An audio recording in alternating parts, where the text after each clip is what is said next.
Most of these dudes that are running a so-called ketogenic diet are not even running a proper keto diet.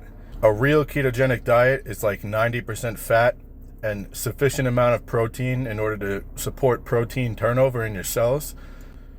But these bodybuilders that are running so-called keto diets and they're eating very high amounts of protein and they're basically just eating a bunch of different fat sources like bacon and whatever other nonsense that they want to eat, all of that extra protein that they're eating, whatever doesn't get used in their body for protein synthesis, and is just getting converted into glucose by their body anyway through gluconeogenesis. Do you think that you're avoiding carbohydrates, but you're actually not?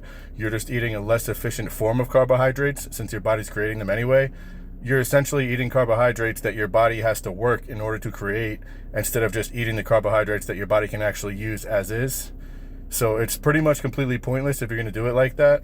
Now, I'm not going to pretend like keto diets don't have their use cases. I've tried it myself at one point. I did actually feel really great, and the food cravings went down substantially. It was like the only time I've ever dieted hard in my life where I could sit there and watch somebody eat donuts and pizza right in front of my face, and I wouldn't even care. I wouldn't be bothered at all.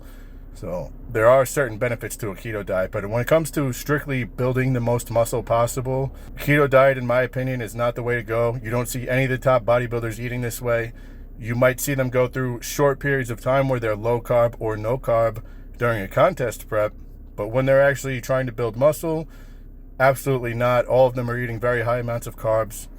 But the point that I'm trying to make is, if you are eating a quote-unquote keto diet, but you're eating large amounts of protein, especially if you're eating in a caloric surplus, anything extra that you eat is getting converted into sugar anyway.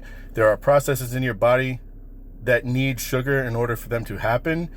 So this whole thing about teaching your body to run on fat instead of sugar, it's complete nonsense.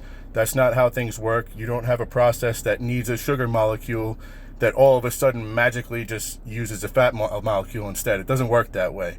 So if you want to run a keto diet for other purposes, feel free and go ahead and do it.